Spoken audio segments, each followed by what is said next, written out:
depannya KP3 ini jalan dengan semestinya. Jadi saya kerja di kepolisian di Satreskrim Polres Pidi. Jadi jangan nanti beranggapan kita memberi realisasi kebutuhan untuk yang membutuhkan itu tidak tepat sasaran. Nanti bisa jadi donaturnya gade. Memang sih kalau orang memberikan 200.000 alhamdulillah, 50.000 alhamdulillah. Kita nggak patok, dan kita tidak mengharapkan dari donatur itu sekian pak. Belum ada relawan. Ingat yang meninggal di Mila, yang ibu kena tumor. Ya, yang pertama. Nah, yang pertama itu. Ibu juga suaminya stroke. Memang dia rumah bantuan. Untuk tanda upah memang layak. Cuman sehari dia 20.000 ketok itu kambing dari situ. Makanya mau beli susu kayak mana? Itu yang coba diluruskan. Seandainya dia memang kerjanya semerautan, gimana? Kalau dia punya pekerjaan tetap, kalau dia masih sewa sampai zaman sekarang sampai berapa tahun, loh kok bisa? Ada apa dengan kehidupannya? Kan itu Bu, yang punya rumah. Kita boleh tanya sekali. Oh dengan keadaannya begini, oh kita tampung aspirasinya. Kita cek ke lingkungannya. Siapa dia? Sudah berapa lama dia tinggal di situ? Orangnya dari mana? Jadi untuk relawan dan silakan aja sebaik mungkin yang tidak arahnya ke kiri silakan. Ngerti kan arahnya ke kiri? Istilahnya tidak kita mengharapkan imbalan. Kalau memang kita melakukan kebaikan untuk yang kita inikan, alhamdulillah tidak masalah. Saya nggak marah, karena dengannya begitu dia banyak dapat bantuan. Tapi intinya yang sebenarnya itu yang Maha Kuasa. Kita cuma istilahnya pembuka jalan. Kalau ada yang membantunya silakan, nggak masalah. Tapi tetap dari pertama kita KP3J, tak masalah itu. Jadi untuk ke depan seperti contoh yang anak yang di Mila, kenapa dipegang Abusi? Satu, dia bupati. Memang malam kemarin ada di telepon Dr. Dwi, Pak Ujang itu gimana? Nggak masalah Pak, biar dulu ditangani oleh Abusi. Apabila berhasil alhamdulillah, dan apabila tidak nanti kita dikembalikan sama kita siap. Yang penting kita berproses. Jadi masalah nanti ada relawan yang mau share ke grup bantuan dari KP3J ini di desa ini, di desa itu, silakan nggak masalah. Yang penting satu yang jangan. Saya ada relawan KP3J, mohon bantuannya untuk popola-popola. Itu yang saya harap jangan.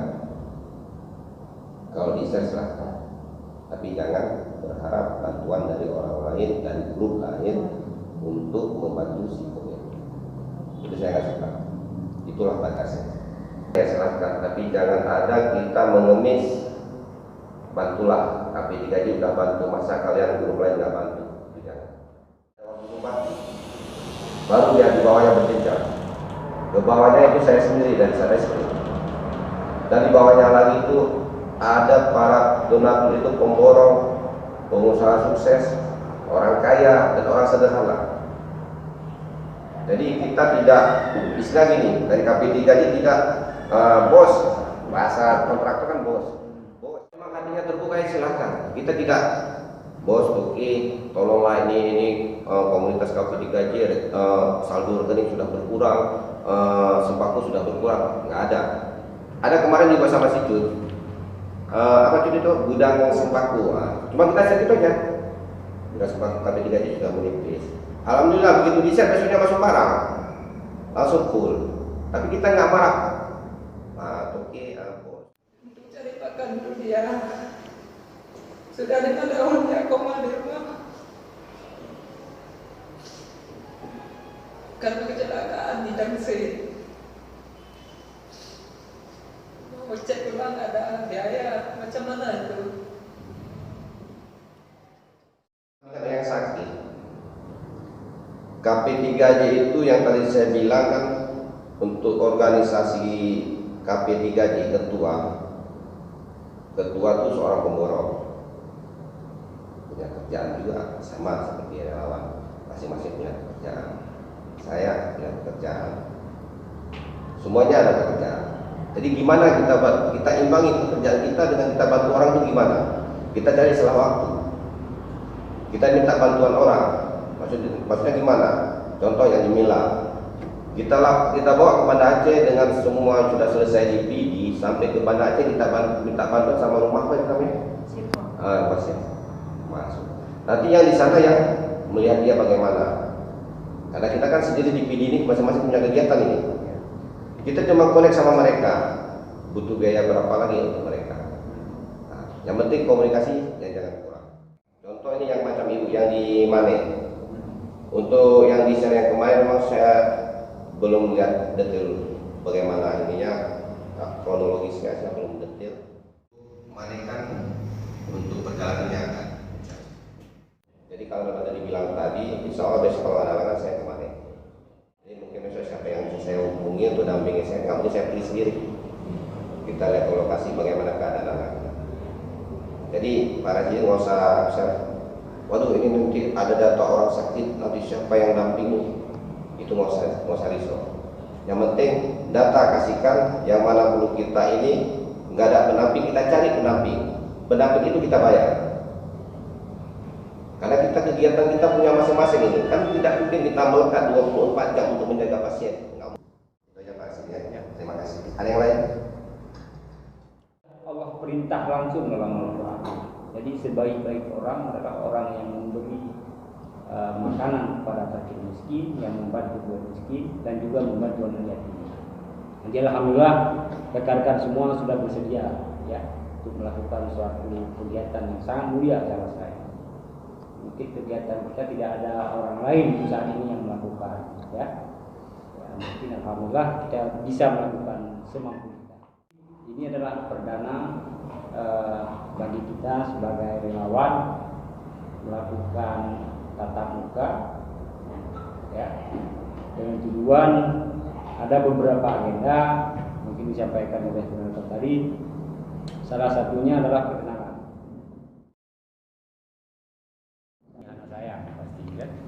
timnya pada tulis singa papa ngompo nyo orang ketigaji. Jadi kuda berbangsa-bangsa tidak lain untuk saling kenal mengenal. Jadi duda duri yang berle. Jadi sebelum saya mulai saya perkenalkan saya nama saya Rashidi. Alhamdulillah saya relawan dari KP3J Kecamatan Mila. Ya, alhamdulillah saya sudah mendampingi juga ada pasien kemarin. Kemudian ada beberapa pertanyaan yang terlintas di dalam pikiran saya, yaitu setiap komunitas ataupun setiap lembaga dalam menentukan sejauh mana indikator kemiskinan ataupun indikator tolak ukur yang memang menurut KP3 itu layak dibantu. Ya, setidaknya saya mohon penjelasan dari koordinator nanti supaya kita dari lembaga KP3J punya tupoksi atau punya tugas yang kita bantu yang seperti ini, misalkan fakir miskin. Ya, fakir miskin itu kan indikatornya masih berbeda-beda. Kalau di Papua itu, kalau fakir miskin di Papua berbeda dengan indikator fakir miskin di Aceh, ya kan? Nah, jadi indikator yang ditetapkan oleh KP3J yang layak kita bantu bagaimana? Nah, jadi nanti kalau berbicara indikatornya itulah berbeda tempat, berbeda indikator. Misalkan di kecamatan ini kebanyakan di desa ini ada masyarakat yang memang kalau menurut di desa sebelah tidak miskin lagi. Ya kan? Jadi indikatornya yang real yang harus kita tentukan di tim KP3J. Jadi itu menurut desanya nyoba miskin, tapi Pak desa aja kalau miskin. Jadi ada setidaknya kita punya indikator khusus yang disusun oleh tim KP3J supaya kita tepat sasaran. Nah, jadi tidak ada tumpang tindih nantinya. Itu yang pertama. Yang kedua, di saat kita menjalankan tugas, ya, kita tidak boleh melampaui aturan-aturan ataupun tugas-tugas tupoksi yang sudah ditentukan oleh tim KP3 oleh KP3J itu sendiri. Paling tidak kita harus tahu, walaupun kita relawan, walaupun kita adalah relawan di kecamatan setempat, tapi kita harus menjalankan tugas tupoksi itu sesuai dengan kewenangan yang diberikan oleh tim KP3J. Sejauh mana tupoksi kita, ya, tugas pokok kita itu sejauh mana? Apakah batasnya sejauh ini? Kalau memang di bawah ini nggak boleh. Misalkan ada di kecamatan itu rumah, bukan sembako ya, maksudnya ya. KP3J sejauh ini kan kita bergerak hanya di bidang sembako, kemudian kesehatan, kemudian dalam hal infrastruktur, pembangunan rumah kan kita belum ada ini. Saya belum tahu sendiri bagaimana. Nah, jadi setidaknya kita punya tugas kita di ranah mana saja yang harus kita hadapi nanti. Itu yang ketiga. Kemudian satu lagi, di saat kita punya pasien, di saat kita bantu pasien yang kita dampingi, misalkan yang kasus di Kecamatan Bila kemarin itu ada kasus memang luar biasa miskin, ya. Malam itu pada saat saya bawa dia itu sampai baju aja nggak ada. Coba bayangkan, baju sendiri nggak ada, celana nggak ada. Padahal dia harus berangkat ke Banda Aceh untuk dampingi istrinya, untuk dampingi anaknya di Banda Aceh operasi besok ya. Tapi pada saat saya tanyakan kepada dia, ayo kita berangkat. Bang kita itu anak biji anak dulu. Ataupun kita lepas dia, udah kami bawa kamu ke Banda Aceh, kamu sampai ke Banda Aceh kamu cek apa? Yang nampak badannya untuk bajiannya hanya bajian. Berpikir, kalau seperti ini kasus, apakah tim KP3J juga mendampingi yang pasien yang benar-benar tidak punya? Ataupun kita nanti kalau memang dia tidak punya sama sekali, tim KP3J memberikan baju yang layak untuk dia misalkan, ya kan? Nah, kemudian di saat kita bawa dia, apakah KP3J juga mendampingi sampai makan tiap hari di saat dia mengurus anaknya? KP3J terbentuk tidak punya dasar. KP3J terbentuk punya dasar dari Dewan Pembina, bagaimana kerjanya, dia ada visi dan misi. Dan nanti visi dan misi KP3J saya akan ketemu. Jadi masalah indikator kemiskinan. Kalau kita bilang kemiskinan di satu wilayah ke wilayah lain berbeda, yang berbeda-beda, gimana yang namanya kemiskinan. Tetapi itu bukan satu kendala bagi kita. Makanya saya bilang tadi, tugas relawan mencari data, masih pola. Dia bilang dia miskin, tidak punya apa-apa. Apa betul? Kita tanyakan lagi sama lingkup dia tinggal. Apakah dia punya lembu, punya ternak, apa dia punya kebun? Kalau dia punya itu, bagaimana kita memberi? Sedangkan dia harta ada. Kadang-kadang masalah rumahnya jelek, hartanya banyak. Jadi untuk apa hartanya? Sedangkan dia tinggal di Bukuret. Istilah gimana bahasa Aceh itu? Belum makasih itu songkaya.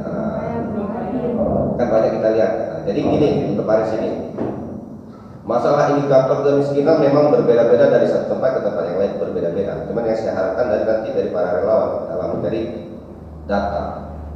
Jadi data itu tidak fokus pada yang punya rumah, yang mau kita beri bantuan. Tanyakan dulu sekelilingnya, gimana ya kehidupan dia. Masalah rumah ya, pembangunan rumah. Iya. Alhamdulillah untuk pembangunan rumah KP3J memang fokus. Memang untuk sekarang KP3J yang lagi dibangun di PD Jaya. Untuk di PD ini kemarin bulan 12 itu di Glongrong Pak Presiden. Di Glongrong kita kasih rehab. Jadi kita tidak bangun rumah dari nol, kita rehab rumah bantuan. Rumah bantuan yang dapat dia pada tahun 2006 nggak salah. Dan pada saat kami tinjau pada 2019 kemarin, rumahnya memang nggak layak huni lagi. Yang bagus cuma atapnya aja. Untuk dinding sama bawahnya memang nggak bisa lagi. Alhamdulillah bulan 12 saya langsung turun ke lapangan, saya langsung mencari tukang dan langsung saya pantau dan tahap bertahap selesainya awal bulan 1 pas tahun baru. Jadi kita resmikan di situ ramai, ada termasuk donatur, beberapa orang datang untuk meresmikan, termasuk Dr. Dwi. Alhamdulillah untuk rumah tidak ada kendala, memang sudah syukur alhamdulillah, memang tempat tidur untuk anaknya, tempat tidur untuk orang tuanya, alhamdulillah sekali. Karena memang saya lihat langsung di waktu saya cek tempat tidurnya cuma kalau bahasa Aceh pantu dari kayu yang terbuat dari bambu. Ya. Macam orang ale orang sakit itu tempat tidurnya. Kan gimana kita enggak bahasa Acehnya dulu. Untuk KP3J untuk pembangunan rumah tetap berjalan. Jadi kita masalah pembangunan rumah kan ya begini, KP3J kami peduli Pidi dan Pidi Jaya. Jadi KP3J bukan fokus saja ke Kabupaten Pidi, dia tetap Pidi Jaya. Pidi Jaya sana ada koordinatornya lagi Bu, ada kawan. Jadi untuk yang bulan pembangunan rumah pertama rehab untuk KP3J itu di Pidi, itu sudah selesai. Jadi untuk pembangunan rumah kedua kita limpahkan ke Pidi Jaya. Apabila sudah selesai di Pidi Jaya, nanti dilimpahkan lagi ke Pidi. Jadi alhamdulillah mungkin untuk pembangunan di Pidi Jaya sudah mana ya sekitar 10% lah, baru lunas, termasuk lambat kerjaannya. Saya pikir kemarin paling tidak pertengahan bulan 2 itu sudah selesai.